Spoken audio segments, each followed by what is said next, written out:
So hello again, it's me. So I had a crummy week.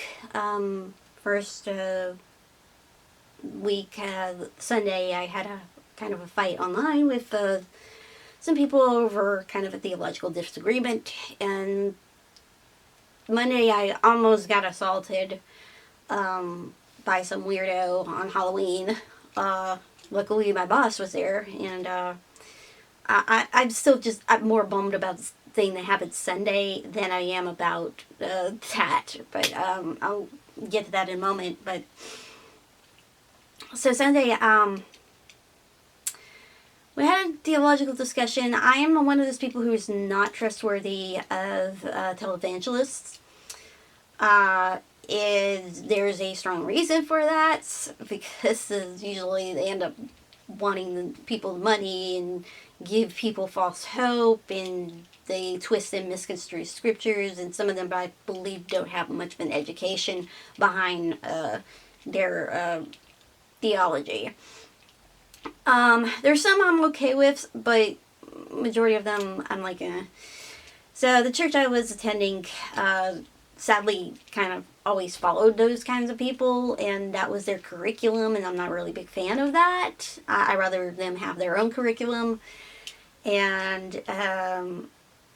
the pastor doesn't really have much of an education and has problems with, I think, ADD and dyslexia, so I feel like he's also doing a great disservice for not really completely understanding scriptures if he's not well versed in scriptures in themselves. I know that people like him are doing the best they can, but it seemed like it's always been a problem with people who have no education in scriptures to understand the context. So, one of them, the televangelist that we were talking about was Robert Morris, and it was called The Blessed Life.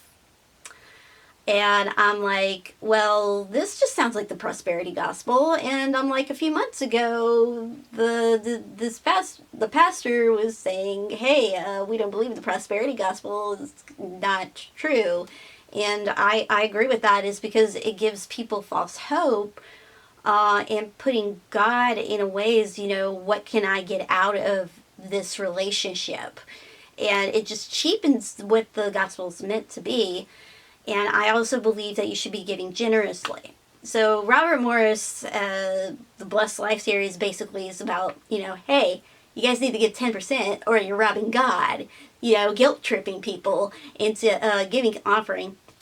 And I usually listen to theologians and scholars and people who were well versed in scriptures.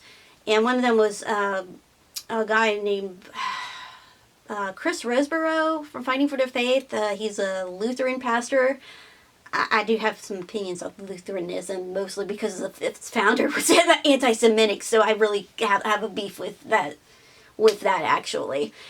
So I would never want to be a Lutheran. However, I do think that Mr. Roseborough has a lot of good criticisms towards these people calling out these televangelists.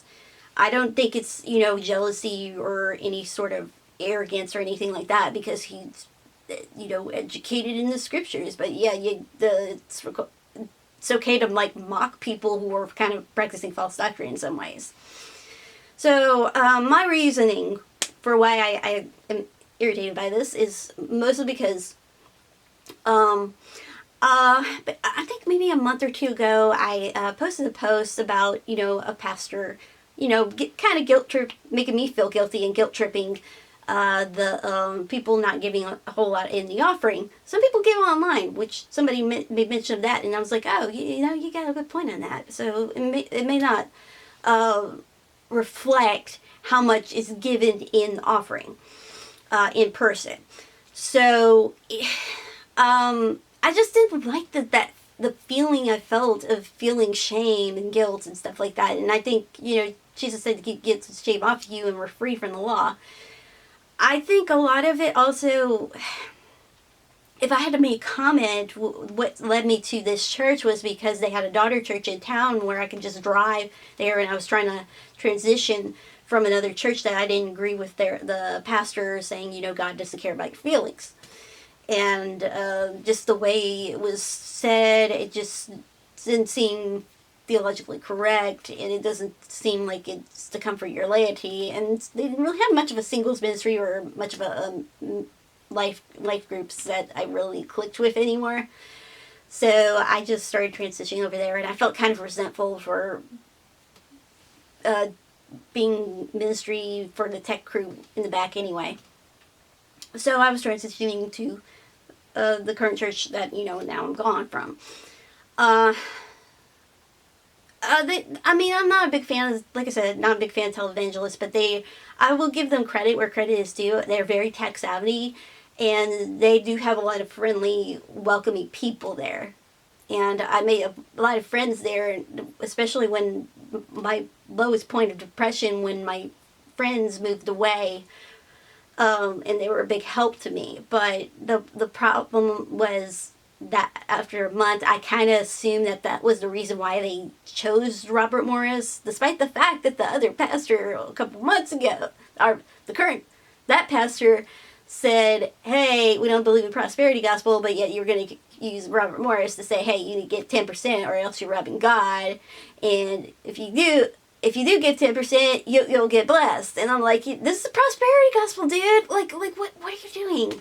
So my reasoning for I don't believe that we should be giving 10% anyway, because it's under the old Mosaic law. It's not a big deal. We shouldn't have to use Malachi or anything like that to do that. And it was mostly like, food related, grain offerings and stuff like that. And you could, if you listen to Chris Roseborough from Fighting for the Faith and listen to how explaining it, you really don't have to. I mean, give with a cheerful heart, give willfully, because God loves a cheerful giver. And I think when you cheapen the gospel and you cheapen God's grace from the law by just making it feel like it's a transaction, or feel like you're using God in a way, saying, if I give this, you're going to give this back. So I don't really need a relationship, I mean, relationships are about give and take, but not in that kind of, it just feels dirty, like God's your sugar daddy or something like that. And it just, I don't know. Anyways, the thing is with the Apostle Paul, and my view of it is quite similar to how he was calling out the Judaizers who were saying, "Hey, Gentiles need to be circumcised," and and Paul's like, they're not real Christians. They're I think that's how it went. Like, hey, these guys are not real Christians. I didn't call these people. Like, they don't listen to them. You don't have to worry about that. And that's the same thing. I think, like, with Mosaic law, we're not abolishing everything. You got the moral laws, and then you got the ritualistic laws. I think the 10% thing is under the ritualistic laws. We still keep the moral laws. I don't think we keep some of them, but just remember that, God's grace is sufficient, and that, loving Lord your God with all your heart and soul and strength is what fulfills the law. And Jesus died to get all that sin and shame off of us, because we couldn't do it, and under the law we wouldn't be able to do it. But he was able to fulfill the law, and that's why he died for our sins, because we couldn't do it ourselves. So that's the reason why I'm like, I usually, the Bible does talk about giving, but you can give alms, and you required to help orphans and widows, or help people that are in need. And some of the ways some churches set up their offering plates, I don't think that they should guilt trip people, but I also think that they should have give people time to dig in their purse or dig in their wallet, like a devotional or something like that, while they're doing that. And then after the service, they can also have offering plates in the back, or offering people to be able to collect more money that way. Because I think that was the issue with the daughter church, because it wasn't just the coronavirus that they were having problems with, because that's what the daughter church that I was there for a few months, reason for shutting down was because of that. But it was also because they weren't getting a whole lot of offering money. But the way they did it was so quick and so tedious, and just seemed like, hey, you guys really need to spruce up. Because I was willing to pay like at least $1 or something like that, because that's usually how much I usually give. I've given Thai Beanie Babies to people, to kids in overseas with Operation Christmas Child. I mean, some of those, I don't know how much some of those Thai Beanie Babies would have been worth, I mean, like, at the time, in the 90s, it was like $6 to $8. So, I mean, $6 to $8, if they're able to have internet access, they probably would be able to earn more money, and it'd probably be more, probably would help out their family, especially if it's in American dollars, if they can sell it on eBay or whatever. But, yeah, that's pretty much it, Then Monday, this isn't something I would really, like, put on the internet and say I want attention, because that's not true. What happened was, it was on the 31st,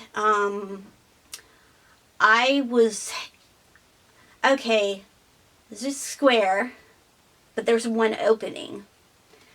I was cutting out photos, and meanwhile there was somebody that came in, and he was picking up booklets for one of our local artists that he made. And at the time I didn't notice this, but he also had 2 baseball, like all over print baseballs. And he was talking to me, and then I wasn't aware of this, but he was asking about, at that point where I'm just really irritated by him, and I'm like, get out of here, dude. Saying, where can I find a sombrero in town? I'm like, go to Spirits Halloween. He's like, where's that? At a strip mall next to Marshall's. And he's like, I don't know where that's at, and blah, blah, blah, blah. And he was going around, and we have tools on the little square box compartment. It kind of looks like a jewelry store-ish setup. Just maybe a tad bit higher. But there was like a black bag, and he was unzipping it, and there was like a wrench, special kind of wrench or something. And luckily my boss was there, and he slowly put his hand on his shoulder, and the guy was screaming everything, or something to that effect, saying, hey, I got a bad heart, and I got a bad back, you assaulted me, and blah, blah, blah, blah, blah.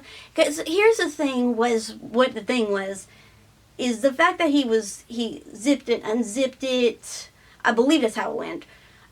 He was almost to the corner where I probably could have not been able to escape, and I could have gotten assaulted. Now, luckily, I do have some. I know how to use jiu-jitsu. I took Juku Ryu style jiu-jitsu back in, I want to say 2008. It's years ago, but I'm a blue belt, which is kind of low ranking. But I know how to defend myself in some ways. Now, I might be rusty, but still, it's kind of a little. Anyways, he was blah, blah, blah, blah, blah, and it was getting on my nerves, and I snapped at him, and he had his phone out and wanted to start something and start drama, and he was getting under my skin and stuff like that, and I was going to close the gate, and we had a special kind of clothes hanger where we have to take the gate down, and he's like, you were trying to assault me or attack me. I'm like, no, I wasn't, you idiot, or something to that effect.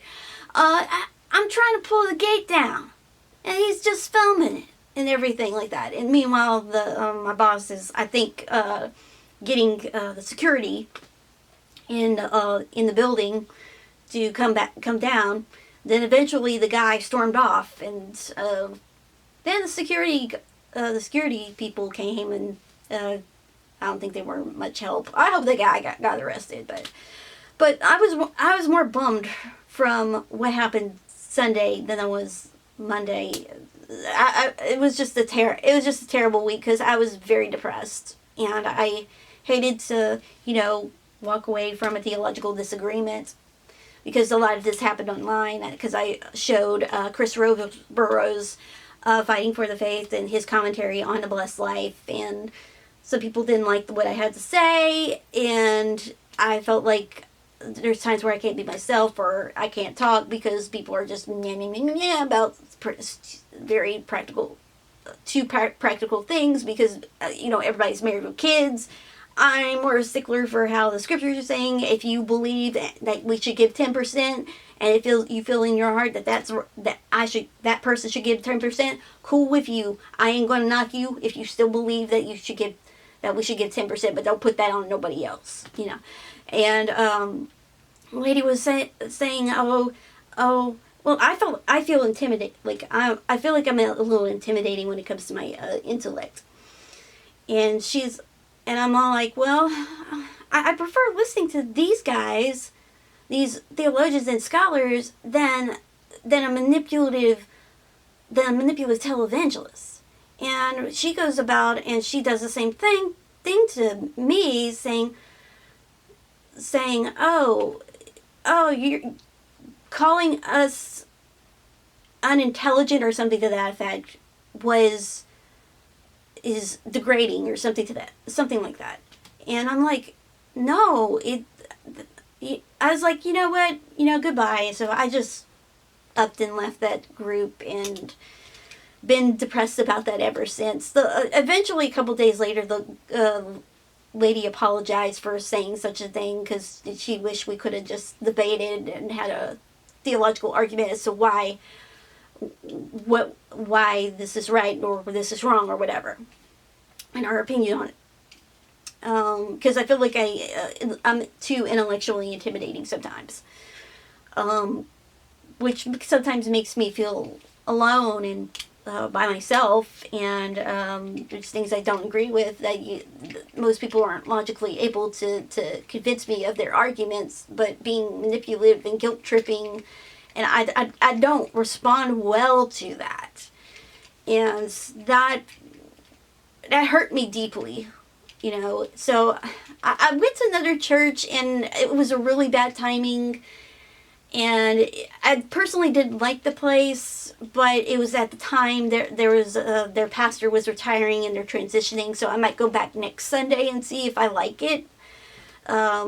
If not, I'll move on to a different one, because I didn't like it, but I understand that it was a different time period, different bad timing. So I'm hoping that they might have their life groups and stuff like that next Sunday, and I'll be able to attend them and get to meet people. So anyways, that's pretty much it. You